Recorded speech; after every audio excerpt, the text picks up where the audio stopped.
Yo, it's poppin' gamers. WQ here. And if you want to be an alpha gamer, make sure to hit the subscribe button right now, guys, and you're gonna become an alpha gamer, which is a huge deal. It's gonna change your gameplay.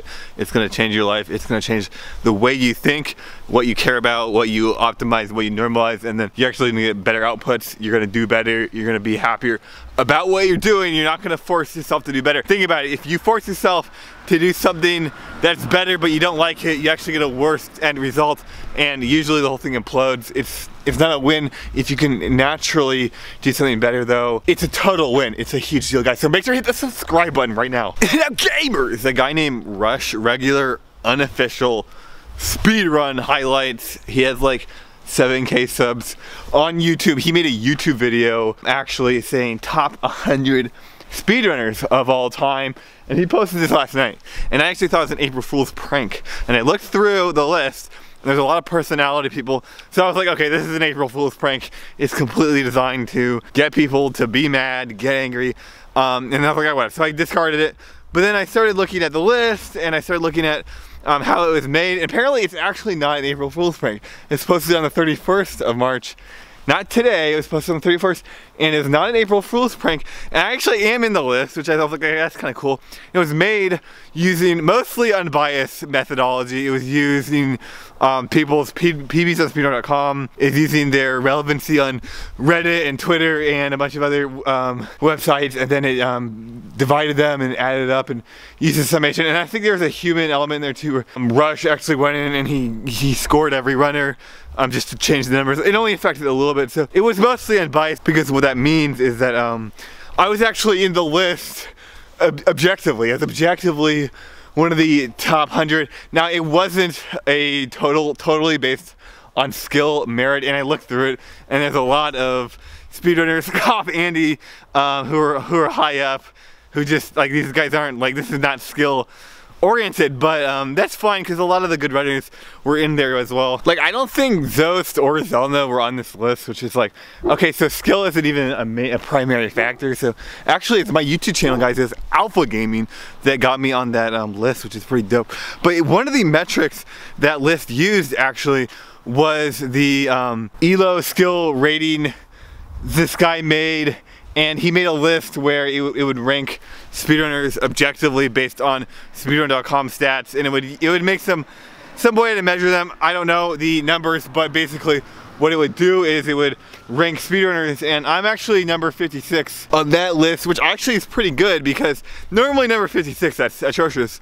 But most of my PBs are not on speedrunner.com, and my best times are, for example, they're not on speedrunner.com, and my Mario World PB is not on there. So I actually thought I got pretty good. Like 56 is pretty good, because that's a 56. That's me from like 3 years ago. That's not that me right now. And I'm actually competing with a lot of these guys 3 years ago. Like, that's actually pretty damn good. But it made me think, what if there was an objective or a subjective ranking of best speedrunners of all time? And I've been speedrunning for a while. I know most of the guys, so I figured I'll put my thoughts out there. Who are the best speedrunners of all time? So who's the best speedrunner of all time, guys? Come on, it's me. I'm the best speedrunner of all time, obviously. But I want to talk about a lot of the top speedrunners. And guys, I don't care about world records. I don't care about speedrunner.com stats. Like, for example, on Rush's video, there were no GoldenEye runners on there. Even though the GoldenEye runners are playing like a lot, they're playing like daily for like decades. They're not on there because it's just they weren't relevant on speedrunner.com, for example. So they're not on there. A little silly, right? It's a little silly. But so I want to talk about actual good speedrunners. So guys, let's talk about everyone's favorite game to shit on, Super Mario 64. Are the Super Mario 64, are the top runners good? Is Cheese good in the grand scheme? Like, what are my thoughts on Cheese? And Pun K too, I'm gonna talk about Pun K as well.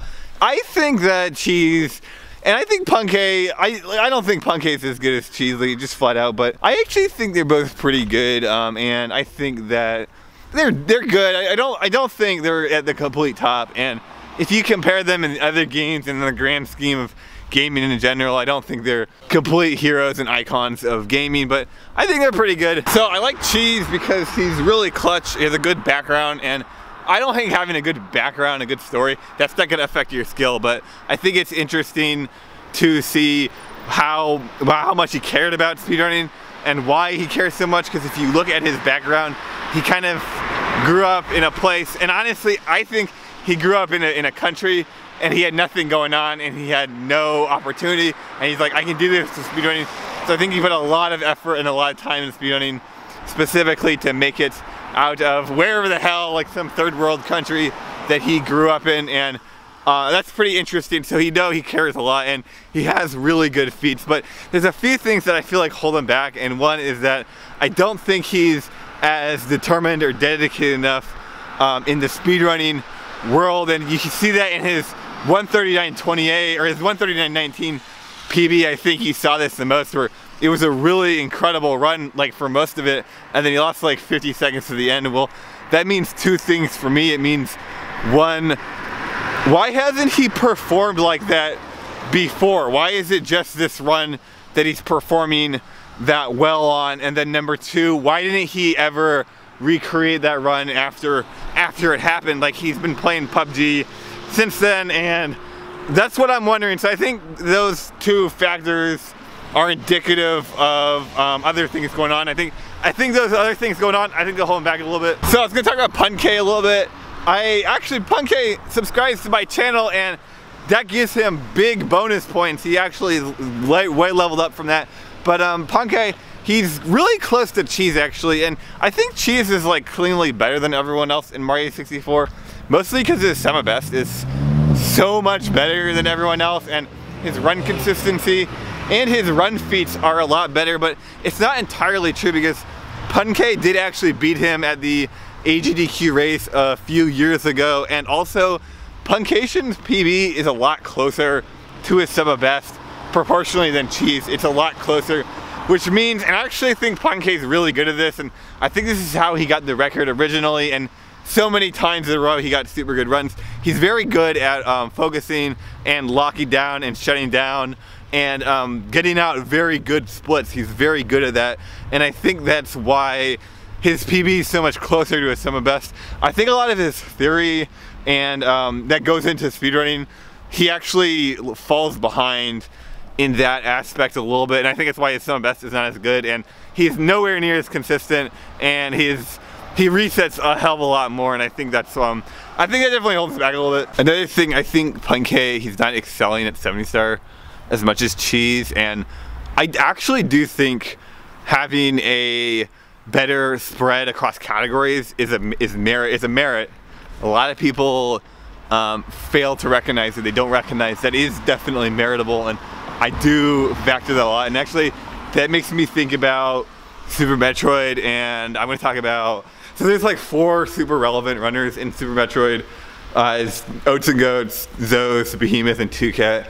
And 2Cat has not played. And then there was a guy, a Swedish guy, I can't remember his name.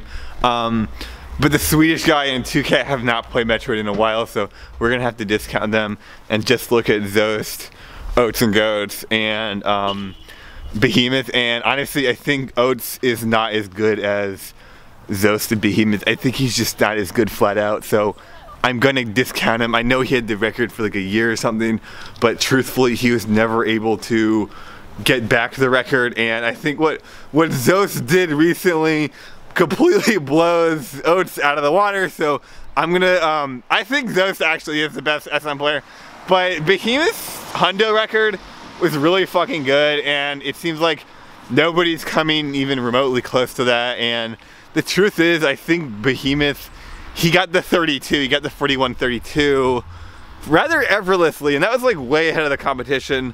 Now, Zeus like completely blew Behemoth out of the water out of that. It doesn't seem like Behemoth is doing RTA again, but the truth is, guys, I think if you have a lot of heart, I actually do think that helps your skill out. And I don't just think that helps your skill out, like obviously it is meritable, because Zeus is completely destroying Super Metroid right now, and I think what he did with any percent in the past few months is just insane. Like, that's completely insane. So I think Zeus, he has really good fundamental theory on speedrunning. I really do believe that. He's super consistent. I have no idea how hard Super Metroid is. I have no idea how hard it is to speedrun and get a good time, rather, and is getting a 41 as hard as it sounds? Is it really that hard? I have no clue. We have no clue. I don't think it's easy, right? It can't be that easy, and he's way ahead of the pack in any percent in that factor, and I think that's pretty incredible. And he actually also got that 4408 way back when. So one thing about Super Metroid is it's really mechanically intensive, and I think that the mechanical skill ceiling's super high. So what happens is it's possible that this is just mechanically so good at it, and relative gameplay skill, it's not there. We have no clue. The thing is, I don't think Zeus is dominant. He's not dominating in other categories in Super Metroid. Like, I don't think he has the low percent record. I think that he was struggling to beat Behemoth's Hyundai record. So I'm not really sure what to think about that. But like, if mechanical skill was the whole game, you would just look at rhythm game players. You could just look at rhythm game players like Cookiesy and Dulcie and all these ridiculous rhythm game players, and then speedrunning would not exist. It would be completely irrelevant. It'd be a non-factor, and the rhythm game players would just dominate the universe. And League of Legends and Dota, nah, the hundreds of thousands of hours people put into Dota and League of Legends, that wouldn't be a factor, right? So, you know, I think mechanical skill is great, and I think people who get mechanically very skilled at what they do, there's more going on. I think there's more going on. So we'll see what happens with Zost. I think he is going to try and beat the other categories, and not just beat them, but completely destroy them.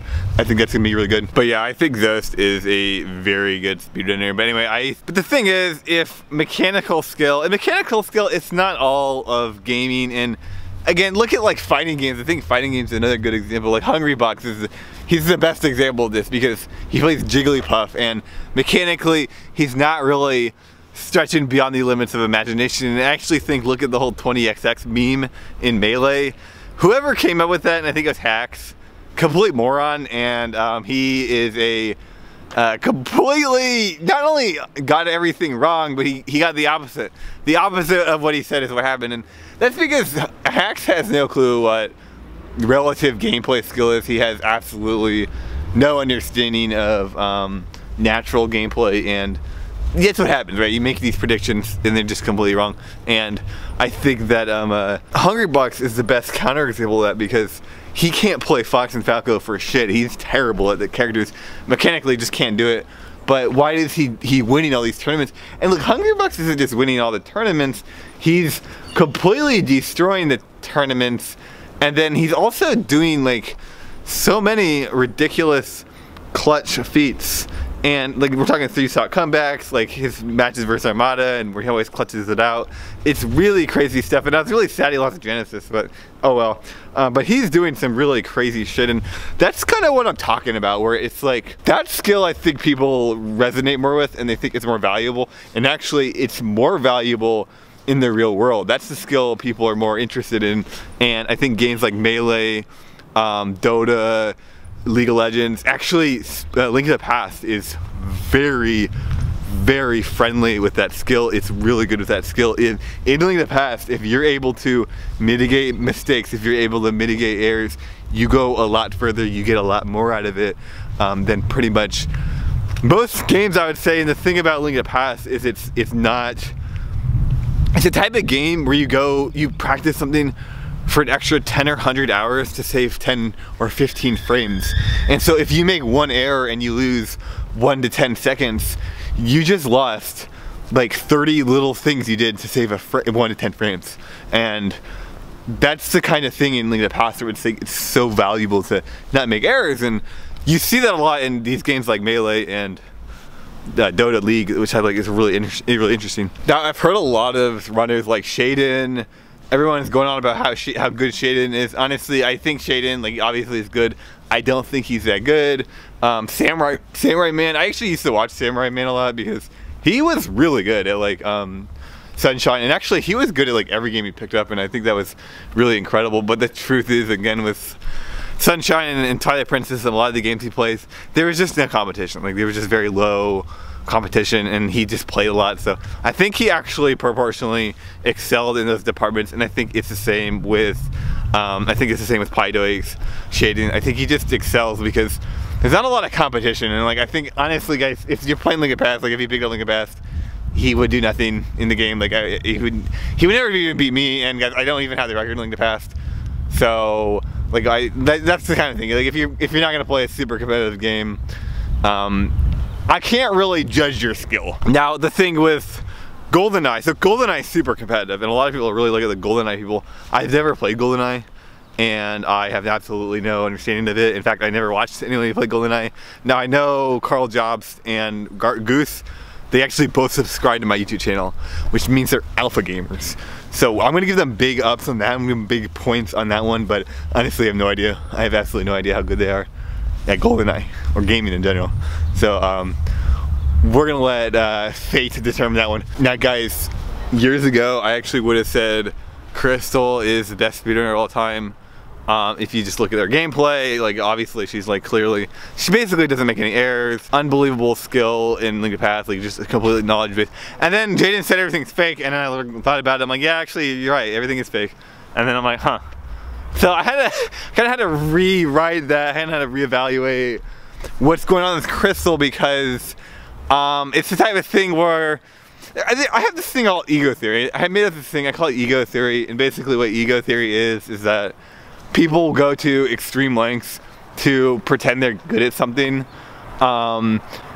including, without actually being good at it. It's for the image, it's for their ego, without actually being good at it, and including losing intentionally. And so if somebody loses, I just say it's ego. I just say it's ego theory. You know, they lose and it's like, I could have won. And that's the thing about losing. When you lose, you have infinite number of potential paths and opportunities. When you win, you can only win by doing one specific outcome. And that's why losing actually has merit, it has value if you lose, because you can do a lot more, or you could have done a lot more, and so you look better. If you lose a lot, you look a lot better than if you win, and that's kind of why natural gameplay exists, and that's why guaranteeing an outcome exists and is so powerful, because when you can guarantee an outcome, some people will say it limits you, right? You're not playing, and I had one guy in my comments, he said, no, you can't guarantee an outcome is bad, you need to play on the border of chaos and order. And I thought he was reading Lord of the Rings or some shit, but no, I think he was just parroting someone else. But it's like, that's great and all, dude, but are there any logical arguments for that? Like, are there any reasons for that? And I throw that out of the window, because if you can guarantee an outcome, what happens is you can guarantee that you're not losing to your ego, right? And so if you win, you can guarantee a win. And that's actually the fundamental basis of natural gameplay. And that's why natural gameplay works, and that's what natural gameplay solves by effect. It actually solves this ego problem where it's better to lose. According to your ego, it's better to lose, because if you lose, you could have won, you can succeed, you can succeed more, you have a higher potential, you can do more. It's better to lose, and people's egos understand that. If they don't want to win, their egos understand that, and so they'll intentionally sabotage their gameplay, and then they lose, and then there's nothing you can do about this problem, because your brain actually understands that as superior, so that you can't fix that problem. It's not a problem technically in your brain, but based on the results, you're losing, you're doing worse. And so when you understand natural gameplay, and it's very important to understand natural gameplay, because if you don't understand it, you can't execute it. And when you execute it, boom, you can fix this problem by effect. It's magical. But the thing is, the real thing is here, that's why I kind of don't believe, I think most of what Crystal did, guys, I think it's all a facade. I think it was all fake. It was a gigantic ego trap. It was a gigantic ego trap. It was completely a construction to make her look good. But she never actually executed. And guys, if you look at the reality of what happened in Link to the Past, she wasn't good at the game. She never was good at the game. All her times were beaten rather effortlessly. I mean, rather effortlessly. And I'm gonna look at one guy. I'm looking at Zelna actually. And guys, truthfully, I think Zelna's a better speedrunner than everyone I've mentioned. And he's doing one thing better. He's way, way, way better relative gameplay skill, and he doesn't make errors. Just flat out, the guy just does not make mistakes, and he's unbelievably clutch. Now, I don't think he's necessarily clutch. He just doesn't make errors. Like, it's easy to be clutch when you don't make errors, right? Because things go wrong, whatever, you just lose. But if they go right, good RNG, you know, if you're not making the errors, you can let things go right, and he's very, very good at that. And the thing with Zelda, he's been speedrunning for like almost a decade now. Like, he was playing this game called Marble Blast for a very long time. He was cleanly the best at it. Started playing in the past. He beat Crystal's PB in a year with no practice hack. Truthfully, I don't even think he practiced the game, because he didn't have a game saver. His game saver broke. He bought a new one that broke as well. Maybe he was practicing on an emulator. I don't think so. I don't think he was practicing also. Fundamentally, his mind is just way ahead of any speedrunner in A Link to the Past. And guys, I've looked at other speedrunners. He's completely outclasses all of these people. And guys, I've been playing a lot of League lately. I actually 100% think Zelna could be rank 1 challenger in League. Absolutely. Like, the guy is very, very, very good at not making errors, and he's good at speedrunning. He's a speedrun guy. He doesn't play League, right? I don't think he's ever played League. It's not that hard to like pick up a game. I don't think he's dedicated enough. I don't think he cares at all. Like, he hasn't been playing Link in the Past seriously for about a year now. He, honestly, I don't think he ever took a Link in the Past super seriously. Like, he did play it every day. He did play it more than anyone else. He did play 8-10 hours a day for like years. But I don't think he like really went all in on it. And you know, he's not very good at Link in the Past. Like, the truth of it, he's actually not very good at Link in the Past. He's very good at speedrunning. He's very, very, very good at not making errors. He's incredibly good at that. And you know, that's something like his PB, people said his PB is unbeatable, it's incredible. You know, this is made up. Like, this is not true. This is, people who are saying this have absolutely no idea what they're talking about, and they're just dumb. They're bad at speedrunning, and they're bad at Link in the Past, and so they've made this construction in their head that it's impossible to beat, where it wasn't actually that good of a run. Like, look at Hacks, for example. I'm not sure if Hacks ever got Challenger, but I know he was Masters for a while. I know that he was pretty good at League of Legends, and he was a top Melee player at one point in his life, and he's the guy who created 20XX, and I think Hacks is literally a non-factor. He's completely irrelevant. He's a complete zero in terms of relative gameplay skill. He's very good at, he's very dedicated. He's a very dedicated guy. His tech skill is great in Melee, right? His tech skill is so good, he broke his hand or something. No, that's called stupidity. That's called an ego trap times a trillion.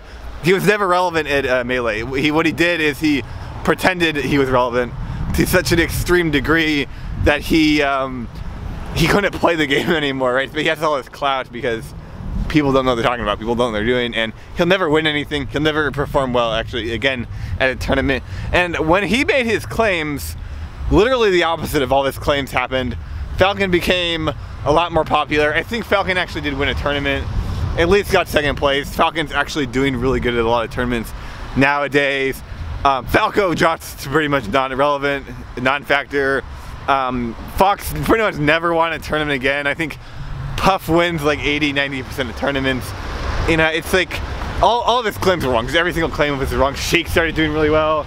Another champion that Fox counters, no, it started dropping. Sheik started being not relevant. So it's like, I think Hacks should reevaluate how he thinks about Melee, or gaming in general, and Melee is part of that, because he's wrong about everything. He's completely wrong about all of it, and it actually does hurt his gameplay because he's not relevant to anything. He can't do anything, and people will say, no, he's Masters at League. I say it's the same trap. It's the same trap that effed him over in Melee. It was the exact same trap where all he does is play TF. He can only play TF. It's a solo queue champ, and he's not actually at the top of League. He's not at the top. He never was at the top. In fact, I don't think he can be the top with the way he plays, and the truth is, he likes the way he plays. He'll never change it. He'll never change it because he's going after something that, in his mind, it's something that a lot of people are afraid of or they won't do. I think it's just an ego trap. I think it's just a simple, this is a low-level ego trap, and you've doomed yourself. I don't know why you would do that. I have no idea. It's people like this. It's cases like, I know a lot of people, Masters, Challenger. I know people that were top 500 in League. Zelna completely blows all of them out of the water. He completely, I competed with Zelna side by side for years. He's completely destroys all of them in every metric. He makes less errors. He's more dedicated. He has better consistency. He tries harder. He tries harder in more aspects. He understands gameplay better. He would completely destroy 100% of these people. Very little effort. I think easily he would get rank 1 Challenger. In fact, rank 1 and Challenger in League, it's not a big deal. Because competitive scenes where it matters, right? And he would easily be a competitive player. In fact, I think he would be one of the best competitive players. Easily. Like, I look at competitive players. Like, you can look at competitive players. They pale in comparison to what Zelna has done in multiple games. Consistently. And Zelna is actually able to reproduce it. Which some people in competitive gaming, they go crazy at one point, right? They can't reproduce it. And there's no theory behind it. And honestly, a lot of times it's not even that, it's not peaking, it's not that great. We're not the case for Zelna, absolutely not the case at all. And the truth is too, this is another thing. Guys ever notice that relative gameplay skill, it actually scales with how try hard people are? how hard people try at something, their skill actually relatively scales with that. Have you guys ever noticed that? I've never seen people try harder than Zelda. I will give a few exceptions. I think the Koreans in League, and I'm guessing the Chinese in Dota 2, a lot of these pro gamers I do think are in that caliber. And I would say also the some of the top melee players, I think same deal. I bought it $8, I think same deal. Actually, I think a lot of the Koreans are more tryhard than Zelda for sure, in that a lot of them, it's no nonsense, it's complete business, 24/7, no girlfriend, no hobbies, no extreme hobbies, no real social life. It's a straight up 24-hour-a-day job for a lot of the Koreans, and I think that I think they get a lot out of that. Zelda, truthfully, he's not that dedicated, especially nowadays. Like, he never really went ballistic on Link in the Past. But I will say that there's considerations to be made there, because there's a lot more infrastructure. There's a lot more infrastructure for League than there is speedrunning. In fact, there's like no infrastructure for speedrunning, so I will make some considerations there. I still think Zelda's feats do eclipse pretty much anyone, or they at least tie a lot of people. Like, I think like Hungrybox has like some pretty fucking incredible feats. Obviously, a lot of the legends in like fighting games and more professional esports. So look at Faker's ability to be clutch, pretty much play every single champion at the highest level, win everything, be versatile in every role, pretty much never have a downtime. Look at that consistency and that whatever, we don't know what's going on in Faker's head, but look what Faker did in League. He's on this doing the same thing in the past, like it's identical, and that's actually why it's like I think a lot of these League pros, they're not good. Like, they're jokes. They're actually just not good. And the reality, the truth of it is that Zelda, he makes less errors than a lot of these people. And like, you see these guys in like pro games, they like mess up. Zelda just doesn't do it. And you could actually fix a lot of this through naturalization, through natural gameplay. You actually can fix a lot of this or optimize it or think about it, because what happens is when everything is in this natural program, things can only work naturally. When that becomes a reality, what happens is limits become very concrete, and then what happens is there is a natural balance to gameplay. There's a push and a pull, and once you find that push, that pull, you can start competing at the highest level effortlessly, which is pretty nutty. It's pretty nutty. You can do a lot of insane things. So gamers, make sure to subscribe to my YouTube channel. But where do I fit into all of this? Because I'm throwing a lot of hooks on people. I'm saying a lot of big things, but I don't. Where do I fit in on this, guys? And I'm gonna say I have one unique trait, and I really like what I've done in the past year and a half. And that one unique skill, guys, I'm actually leveling up. I'm the only person I've ever seen actually level up over a period of time where I was just flat out bad at something, and then something in my brain changed, and now I'm a better gamer relatively. I'm relatively a better gamer. Play Link in the Past for 5K hours, okay? You'll mechanically get better at the game. It's just the truth. Play any game for 5 or 10K hours, like mechanically, you'll pretty much peak at it. You'll be at the top. Who cares? Like, who gives a shit? I was actually able to get better relatively. That is such a huge deal, and what that means is that my consistency in Link in the Past dramatically skyrocketed. My ability to do multiple categories dramatically skyrocketed. My ability to judge certain strats skyrocketed to hell. My problem solving dramatically improved. I've never seen this happen to anyone ever. If you guys have ever seen that, post in the comments when that has happened. And the thing is, I'm way better than Zelda at Link in the Past. He's a better speedrunner than me. I think he's a better speedrunner than me. I think he has more hours in speedrunning. I actually think he has more hours in speedrunning. I'm cleanly better at Link in the Past. And so our scores are pretty even, actually, across the board. I think our scores are pretty even. Most of our PBs are nearly identical, or they just flat out are identical, and I think he has a slight edge in the speedrunning. The thing is, I'm catching up very quickly, and I think by the end of the year, I'm gonna be actually a better speedrunner than him, which is pretty incredible. So last time I played League, I got Diamond in 3 weeks, and I had not played the game in 2 years, and I got Diamond in 3 weeks, and I won 40 games in a row from Plat 3 to Diamond 5. And my MMR was actually like Diamond 3. And then my ping was 250 for a week straight, so I just stopped playing the game. But that was really interesting because in those 3 weeks of playing League, I was better than every single person I played with. And mechanically, I wasn't, right? Mechanically, I wasn't the best on the map. I don't even play the game for a few weeks, but in terms of the ability to influence the map and the ability to try and turn things around. How did I win 40 games in a row, guys? They weren't all stumps. 10 of the 40 were stumps. 10 of the 40, I think we lost 3 of them. You know, 20 of them were even, and I turned every single one. A lot of those games, actually, like 30% of those games, we were losing pretty incredibly, and we turned them around. We completely turned them around because I never died. I just never died in any of the games. And you actually have like an incredible amount of influence on the map if you make no errors. You have an unbelievable amount of influence, and what happens is the enemies can't kill you, and then they start making errors, and then you can win. If you're 20,000 gold down in League halfway through the game, and the enemies make a mistake, you can kill them, and then the game's yours. It doesn't matter. Like, skill goes out the window, right? Skill goes out the window.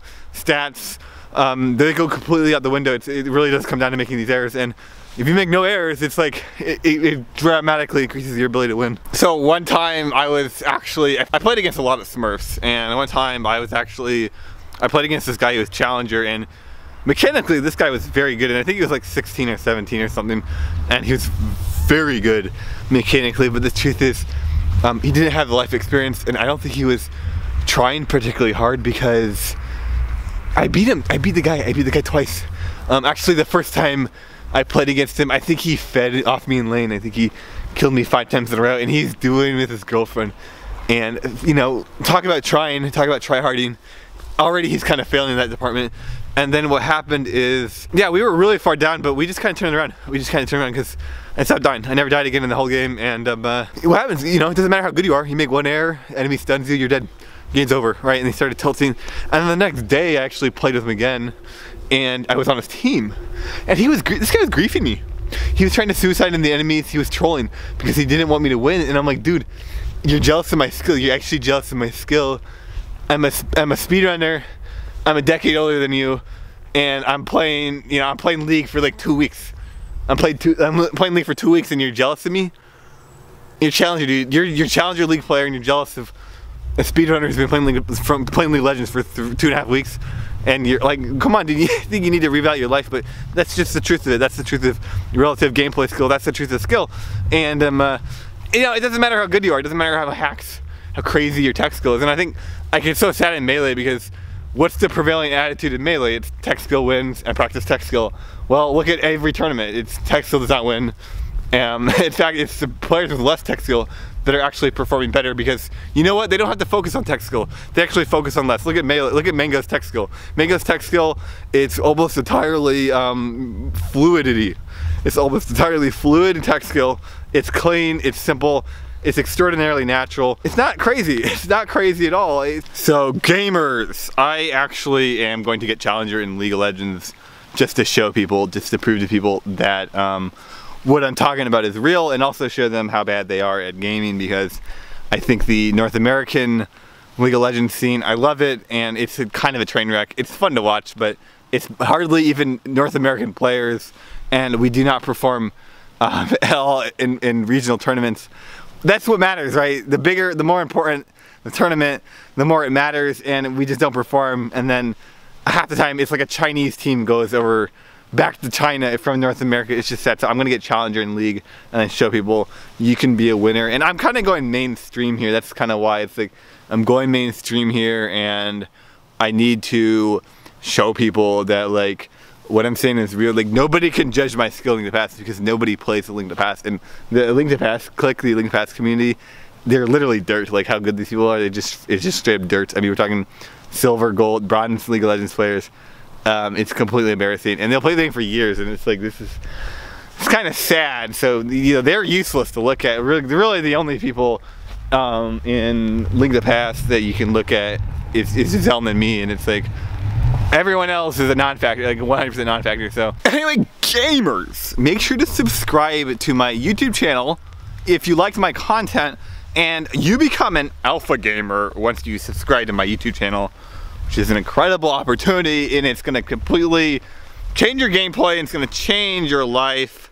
It's gonna change your outlook on humanity. And what I'm gonna do is I'm gonna prove to the world how much ego not only holds them back, but how much you can do once you break beyond your self-imposed ego limits. I'm gonna show the world, holy fuck, this is real. This is some real shit. I'll see you guys later. Everything Crystal did was fake, but everything I'm doing is 100% real. Peace out, guys.